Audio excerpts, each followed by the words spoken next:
இன்னைக்கு பார்க்க போற book think and grow rich by Napoleon Hill. Book நேமே ஒரு ஸ்லோகன் மாதிரி இருக்குல்ல, திங்க் அண்ட் க்ரோ ரிச். இங்க ரிச்ங்கிற வார்த்தை மணி அண்ட் பணக்காரங்க கூட அசோசியேட் ஆன ஒரு வேர்டுங்கிற மிஸ்கன்செப்ஷன் இருக்கு. ஆக்சுவலா ரிச்னா என்ன? ஒரு செஃப் கிட்ட கேட்டா நாம போடுற இன்கிரீடியன்ஸ் தான் இருக்கு ஃபுட்டோட ரிச் டேஸ்ட்னு சொல்லுவார். ஒரு டெக்ஸ்டைல் பர்சன்ட்ட கேட்டா நான் யூஸ் பண்ற கிளாத்தோட டெக்ஸ்சர்லையும் தரத்துலையும் தான் இருக்கு துணியோட ரிச்னஸ்னு சொல்லுவார். ஒரு பொயட் கிட்ட கேட்டா மொழி ஆளுமை நாம தேர்ந்தெடுக்கிற வார்த்தையில இருக்கு கவிதையோட ரிச்னஸ்னு பதில் வரும். மொத்தத்துல ரிச்னா அவங்க ஃபீல்ட்ல இருக்கிற உயர்ந்த சிறப்பான விஷயம். ஸோ ரிச்னா உயர்ந்ததுன்னு வச்சுக்கலாமா? பணம் மட்டும்தான் உயர்ந்ததா இருக்கணுமா என்ன? உயர்ந்த சிறப்புகளோட வாழ ஆசைப்பட்டா நாம எப்படி யோசிக்கணும், எந்த மாதிரி செயல்படணுங்கிற கைட்லைன்ஸ் தான் இந்த புக். இந்த புக் கம்ப்ளீட் பண்ண 25 இயர்ஸ் எடுத்துக்கிட்டாராம் Napoleon Hill. More than 200 most successful பீப்புளோட லைஃப் லெசன்ஸ், சக்சஸ் சீக்ரெட்ஸ்னு சேர்த்து சக்சஸ்க்கு காமன் அண்ட் ரிலையபிள் பேட்டர்னா இந்த புக்கை மேக் பண்ணியிருக்கார். நான் உங்களுக்காக ஷார்ட் அண்ட் காம்பேக்டா கொண்டு வந்திருக்கேன். டிசையர், ஆசை, மேன்மைத்துவத்துக்கான ஆசை, தீரா ஆசை. ஆமா, ஒரு விஷயத்து மேல நமக்கு இருக்கிற ஆழமான அதீத விருப்பம், ஆசை தான் அதை அடைய தேவையான உந்து சக்தியா செயல்படுது. டிசையரோட சேர்ந்த ஒரு கோலை டிசைட் பண்ணுங்க. அந்த ஒரு இலக்கை நோக்கி உங்க எனர்ஜி, வில் பவர், ஆற்றல் எல்லாம் இருக்கும்படி செய்யுங்கன்னு சொல்றார் ஆத்தர். அந்த டிசையரோட சேர்த்த கோல் மேல மாறாத கமிட்மெண்ட் அண்ட் நம்பிக்கை இருக்கணும். பேர்ன் த ஷிப்ஸ்னு சொல்லுவாங்கல்ல, அந்த மாதிரி ஓல்ட் டேஸ்ல எதிரி நாட்டு போருக்கு போற ஆர்மி ட்ரூப்ஸ் இருக்கிற கப்பல் எதிரி நாட்டை அடைஞ்ச உடனே கொளுத்தப்படுமாம். அதாவது இவங்க வெற்றி மட்டுமே எதிரி நாட்டில் இருந்து தங்களோட நாட்டுக்கு திரும்ப வழி. செகண்ட் தாட், சந்தேகம், பயம் வரக்கூடாதுங்கிறதும், ஃபெய்த், நம்பிக்கை, உறுதி குறையக்கூடாதுங்கிறதும் தான் இதோட காரணம். ஸோ இந்த மாதிரி burn the ships to achieve சக்சஸ்னு சொல்றார் ஆத்தர். பயம், நம்பிக்கை ரெண்டும் ஒரே இடத்துல இருக்கிறது இல்ல. ஸோ ஃபெய்த், நம்பிக்கை எப்போ இருக்கும்? நம்ம டிசையர்ட் கோல் பத்தின தெளிவு, தென் அதை அடைய நாம செய்ய வேண்டிய, வளர்த்துக்க வேண்டிய விஷயங்களும் நமக்கு தெளிவா தெரியும் போது. ஆட்டோ சஜஷன், அஃப்ரிமேஷன் மூலியமா உங்க சப்கான்ஷியஸ் மைண்டை நீங்க விரும்புற பர்சனா ஆக யூஸ் பண்ணிக்கலாம். எக்ஸாம்பிளுக்கு, நீங்க லவபிள் ஸ்மைலிங் பர்சனா ஆக விருப்பப்பட்டா டெய்லி அன்பும் அமைதியும் என் மனசுல நிறைஞ்சிருக்கு, நான் எப்பவும் சந்தோஷமா ஹாப்பியா இருக்கேங்கிற மாதிரி ஆட்டோ சஜஷன் உங்க சப்கான்ஷியஸ் மைண்ட்ல உங்களை ஹாப்பி ஸ்மைலிங் பர்சனா ஆக்டிவேட் பண்ணிவிடும். வேர்ட்ஸோட சேர்த்து உங்க ஸ்மைலிங் ஃபேஸை விஷுவலைஸ் பண்ணும்போது உங்க வேர்ட்ஸ் அண்ட் விஷுவலைசேஷன் அதை உங்க லைஃப்ல அப்டேட் பண்ணி விட்டுரும். கேட்க நல்லா தான் இருக்கு, நானும் தான் என்கிட்ட நிறைய பணம் இருக்கிற மாதிரி, ஃபிட்டா இருக்கிற மாதிரிலாம் அஃப்ரிமேஷன் அண்ட் விஷுவலைசேஷன் பண்றேன், பட் ஒன்றும் நடக்கலைன்னு கேட்டா action and organised planning towards goal ரொம்ப முக்கியம்னு சொல்றார் author. Action and organised planning towards goal ரொம்ப முக்கியம்.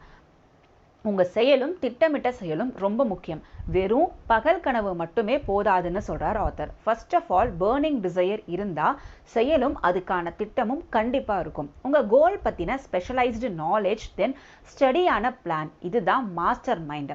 மார்க்கெட்டிங்கா, ஸ்டாக்ஸா, பிசினஸா, ஸ்டடீஸா எதுவா இருந்தாலும் உங்க துறை சார்ந்த விஷயத்தை கத்துக்கிட்டு செயல்படணும்னு சொல்றார். Plan the work and work the plan. வேலையை திட்டமிடுவது, திட்டமிட்ட வேலையை செஞ்சு முடிப்பது தான் வெற்றிக்கான வழி.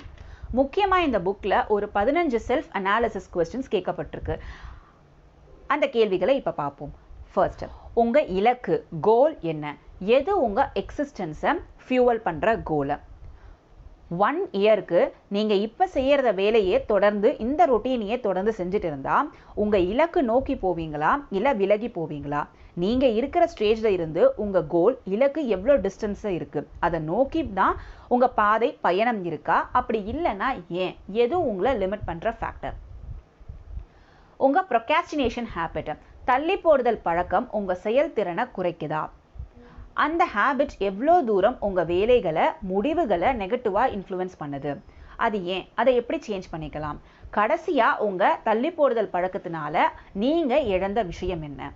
வீக்லி, மந்த்லி பிளான் இப்படி எதுவா இருந்தாலும் தொடர்ந்து நிலையா உங்க பிளானோட எண்ட் ரிசல்ட் கிடைக்கிற வரை உங்களால செயல்பட முடியுதா? இல்ல பாதியிலேயே lack of concentration, lack of எஃபர்ட்னு உங்ககிட்ட இருக்கா?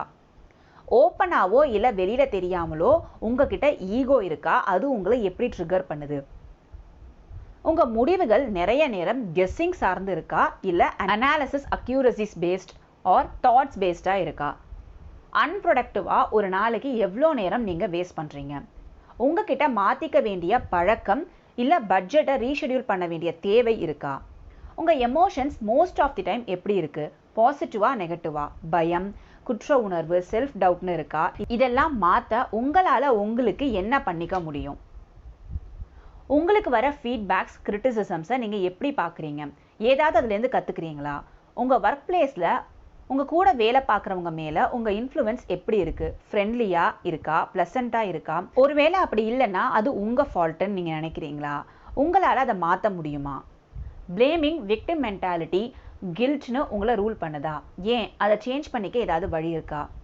எல்லாத்துலேயும் ஓவர் கான்ஷியஸ் ஆராயிரேன், எல்லாத்துலேயும் நெகட்டிவ் சைடை ரொம்ப திங்க் பண்ணுறீங்களா? ரைட் டைமுக்கு வெயிட் பண்ணுறேன்னு ஐடியாஸ், பிளான்ஸை ரொம்ப நாள் ஹோல்ட் பண்ணுறீங்களா? இப்படி ஏதாவது உங்களோட செயல்திறனை குறைக்குதா? இந்த மாதிரி கேள்விகள் அடிக்கடி நம்மளுக்கு கேட்டுக்கணும். அதை கேட்கறது மட்டும் இல்லாமல் ப்ரொடக்டிவ் ஆன்சர்ஸ் கண்டுபிடிச்சு அதை மாற்ற ட்ரை பண்ணுறது தான் சீக்ரெட் ஆஃப் சக்ஸஸ்னு சொல்கிறாரு.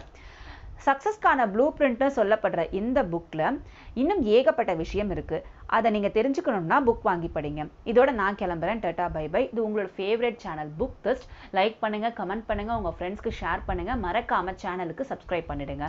A book a day, keep ignorance away, keep reading and keep growing.